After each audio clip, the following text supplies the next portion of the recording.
Hey, what is up everyone? Welcome back to another Gundam review, and today I'm looking at this right here, and of course, this is the Gundam Fixed Figuration Metal Composite RX-78-2 Gundam The Origin. If you haven't seen the unboxing yet, make sure to check that out, and of course, if you want one of these of your own, then check out that link down there into the description and get yours at HobbyLink Japan. But anyway, as always, let's get to the review. When it comes to Gunpla, Master Grade has always been my favorite by far. I've always just loved the perfect mix of size and detail, but this figure right here, this matches a Master Grade size for size as they're both 1/100th scale, but the detail on here, as well as the coloring and all of that, is something a straight built Master Grade can never ever hope to touch. I'm sure to those of you who customize your Gunpla that means absolutely nothing, but to someone like me who just straight builds everything, this out of the box is definitely worth every penny, just based on its looks. The paintwork on here looks great. It's a nice flat matte finish on here. The colors look perfect, but what really does it is that detailing on there really sets everything off. Those decals look great. As well as that, there isn't too much panel lining on here because it's actual paneling. These are all separate parts for the most part, and that looks great. As for other miscellaneous coloring and detail, there's some parts on this that if you compare them side by side with the Master Grade The Origin, you can see there's a lot more detail, like on the back of the knees here, around here on the backpack with all that extra detail and color.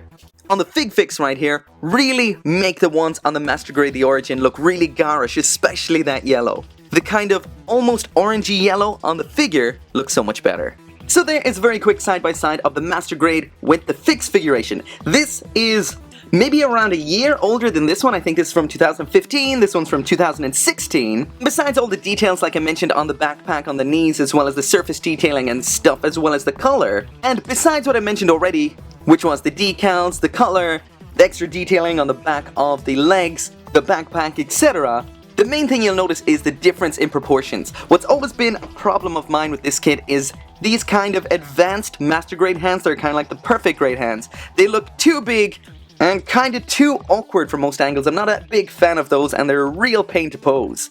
So I do prefer this kind of standard pre-posed hand, but that will definitely be down to you yourself.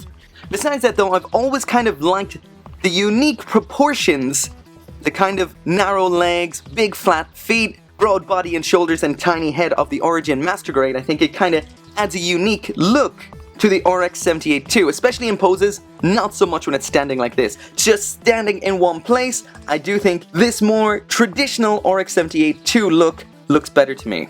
Of course, they both have their pros, but right out of the box just like this, I would have to give everything 100% to this in the looks department. Of course, I know for a fact already that this will not have the articulation that this baby right here has. Also, this costs maybe 3-4 times the price. So at the end of the day, it'll be really down to what you want. They're very different, barely comparable at all. But if you want something nice for on your shelf, then you'd probably want to go for this guy, the Fixed Figuration over here. If you want something to customize, play around with, and isn't so expensive, then you'll be wanting this guy here. So there is the Gundam Fixed Figuration Metal Composite Mobile Suit Gundam The Origin with everything that it comes with, and what can I say? This is one of those times where I'm just wondering, what did I get myself into? That is a crazy amount of stuff right there. So just to sum it up, we've got a base, beam sabers, shield part, core pod, 2 different beam rifles, a bunch of hands, 2 bazookas, the shoulder cannon, a bunch of alternate armor parts to make it into the varying forms, including an extra white antenna as well as a yellow one. So there's a whole lot of stuff in here, a whole lot. Great. So the only real thing in this box I have a bit of a gripe with would be this, which is the display stage, as they call it. This has a section here that makes it look like this should be a kind of action base or stand, but it's not. That would have been so cool to be able to display it in more like action poses, aerial poses, stuff like that, but you can't. You're stuck with this, and it just kind of stands on there like that. Kinda pointless. And to be honest, Tamashii Nations do this way too often for my liking. I would prefer to see a whole stand in here as opposed to this. This just seems pointless and kind of vestigial. Like, I won't deny this looks pretty cool, but it would have been so much better if it was a stand. So that's enough about gripes, let's get on to the rest of the accessories, and first off what we have in here is the manipulators. The first set there is a pair of fists, which you've seen already. Then we have a pair of manipulators with trigger fingers for using the long range weapons. Next up then we have a standard pair of holding hands there, they would be for using the beam sabers, as well as the shield. And lastly then we have these somewhat open palmed hands, and to change all of them it's just a simple little ball and socket joint like this, really easy. So like I mentioned earlier on, there's a whole bunch of armor parts for this figure. What you've seen first off is the normal version, or the initial stage version. The second version you can make this into then is the medium stage normal version. And last up then is the final form, which is the magnetic coating version, and to me this one by far is the best looking. It looks so cool, especially those nice shiny metal parts on the joints at the elbows, knees and ankles. As for the process of changing this through the forms, it's pretty simple. The first time the parts might be a little bit tight, but once you do it once or twice it'll loosen up a little bit, but the parts on the shoulders still are a little bit awkward, the rest is perfectly fine. Also in here we have a pair of beam sabers, well a pair of beams. As for the handles we've got the two in the backpack as well as two more here, and they can slot into this section here on the shield, just like that there. That there is beam rifle type A, compared with the one from the Master Grade the Origin. As you can see, this has that section that can move in and out like that, as well as the part for the hand. But on the whole, this one looks a lot nicer in black with those decals. And the light section in there looks slightly better on this, but they both look pretty good. However, it is type A that I love. It's got the yellow lens here as well as this nice red one, and all in all it just looks like a way cooler beam rifle. Definitely. So up next then is the shield, and again just like the rest of the paintwork on here looks great, so do the decals. Around here on the back you can see there's multiple little slots here we can attach on the handle, so you can put that down here, up here, wherever you like. I'm just gonna throw it in somewhere random for the sake of the review. Got this little segment down here that moves up and down. I'm not entirely sure what the purpose of that is. It doesn't say in the instructions. Beam sabers can attach on here, the beam rifles can pop on here, and the hand can hold onto this segment here, and this part can attach into the back of the forearm. So attaching that on there like so, then the hand on there, and there is the shield once it is finally attached on. Looking pretty good. I will mention though that it did fall off quite a few times, and a lot of the parts did fall off on me every now and then, so it wasn't 100% simple to attach. Out of everything, that was definitely the thing that gave me the most trouble so far. Next up, of course, is that awesome shoulder cannon. One of the things I really love about the Origin version of the RX-78-2. So just pop off that section there, and that pops into that hole there on the shoulder like that. So looking like we have two joints there, so that just bends over the shoulder like that. And just like with the beam rifle A, it has those awesome red lenses on there. They look cool. They catch the light beautifully and they just look awesome. And finally coming towards the end of the accessories, and we have the bazookas. Again looking awesome with those decals everywhere. If you were to do something like this with a Master Grade, it would take you forever. There's the lens in the front there in a nice gold that can move side to side there. So all the way from there over to here. And just if it wasn't impressive enough, the clip section here with the missiles, that can pop out like that and slide back in again. So that pops into the same hand as the beam rifles. This section here moves up and down to angle that the way you want it and pop it in there. And the last thing I'll mention then is the V-fin. You did mention in the unboxing, and yes, you are right, that it did come out of the box a little bit bent. Ever so slightly, but from some angles like that, it is noticeable. But this figure does come with two alternate antennae. This one has a slightly redder central section, whereas this one is a yellow version.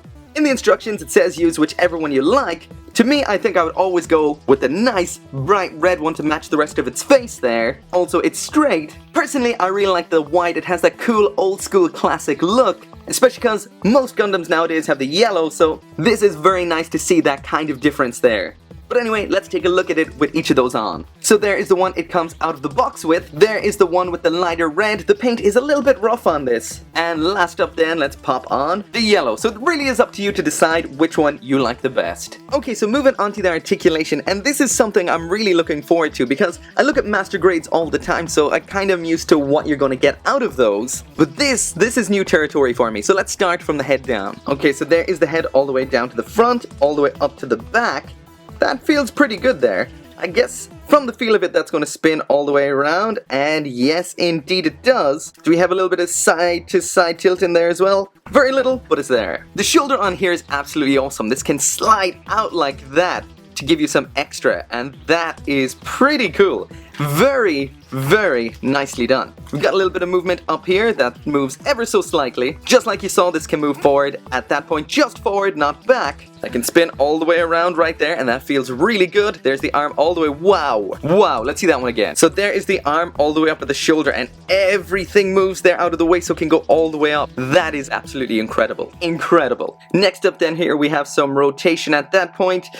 I wouldn't want to push that around all the way. It feels a little bit tight at some points, but it can go all the way around. It just doesn't feel right. Next, there is the bend at that elbow. Awesome. Of course, and that wrist, like I mentioned already, is a ball joint, so you get a little bit of movement out of there, rotation as well. As for the backpack, these don't feel like they move at all. They can come out if you would like them to. This can move up and down as well as side to side. That's pretty cool. Same goes for down here. But what really impresses me is these tucked in at the sides. So this has at least 3 more boosters than the Master Grade. I think the Master Grade just has 2. That's pretty cool. And now onto what is the bane of most Gundam figures and model kits, and that is the waist. There is a bit of rotation there, but nothing else. It can rock back and forth, but nothing really. And that is because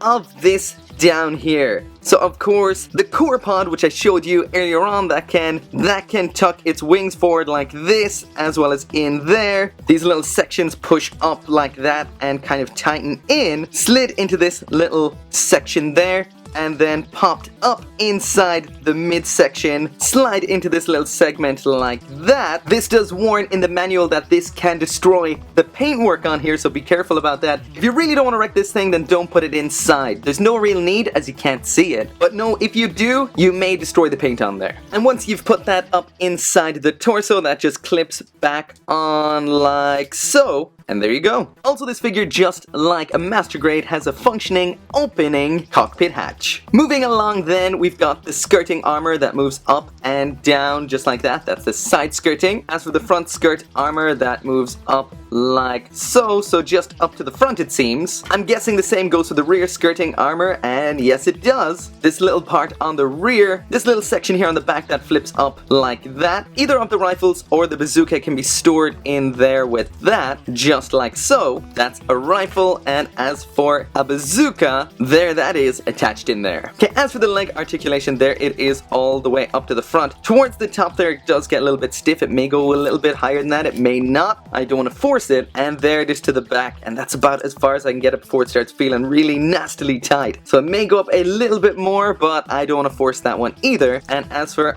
out to the outside, this is quite tight as well with those die-cast metal parts, but still, like I said, I don't want to force these. That's as far as I can get before I start going outside the realm of comfort, and it feels like it's going to snap. So there may be more to that, but I'm not going to push it. At that point then, we have rotation there. There it is all the way around, so it goes a full 360 degrees. The bend there at the knee, and ooh, that is nice. This is a ratchet joint, so if you listen real close there, that clicks. That's a nice click, not a Revoltech wonky kind of springy click. That's a nice metal click. Again, no shade on Revoltech. I haven't bought one in a long time, so that might just be the older figures. Again, this bit of armor moves there with the leg. Last end moving down to the ankle and foot, and we've got a nice side to side there. Really nice side to side. The foot can move down at that point. Can it move up? Not really. There is the ankle all the way up as far as I can get it, all the way down, side to side, and I guess that can rotate to some degree, but this little piston plastic part there starts to separate and come out. Doesn't look too great if you hyperextend that joint there. The joints feel strong and they feel good. And something that I haven't mentioned yet about this figure, and that is, it is weighted in the legs. The legs are extremely heavy, the top is extremely light, so that means no matter what way you put it, it really can hold itself up. Like, this thing can, like, smooth criminal with the best of them. Just look at that there. I'll straighten up the camera so you can see. There is the camera straight, and as you can see, he can hold up all his weight while tilted forward like that. That's impressive. So that is it for the review, and to be honest, I really didn't know what to expect coming into this review. I have reviewed quite a few Tamashii Nations things in the past, and not reviewed even more of them. I have bought quite a few before, but a lot of things, especially with Robot Tamashii, it was just constant disappointment after disappointment, especially with the 00 figures as well as the wing figures. I really didn't feel they're up to scratch whatsoever. But this right here is completely different. This is next level stuff right here. For the most part, the quality on this is near perfect. There are a couple of nub marks here and there that are noticeable. Nothing there is a real deal breaker, but they are there. But like I said, overall the quality is fantastic. The die-cast parts, those die-cast joints are both strong and heavy, which means it is an exceptionally balanced figure. As for the accessories, this thing speaks for itself. It comes with so many that it's almost a scourge as opposed to a blessing. If you're into tons of stuff, that's great, but when you have to review it, not so much. But definitely, what an impressive amount of stuff in here. If there was anything I would give out about, it's the shield. Stuff likes to fall off it all the time, but if you've nothing attached to it, not a problem there. All in all, I cannot praise this thing enough. This is one of the best Gundam anything that I've ever laid my hands on. Definitely the best Gundam figure I've ever laid my hands on, and probably the best mecha figure I've ever laid my hands on, and that is saying a lot. But anyway, that is it for the review. If you want one of your own, check out that link down there in the description, and as always, make sure to come back for more Gundam reviews. See you next time.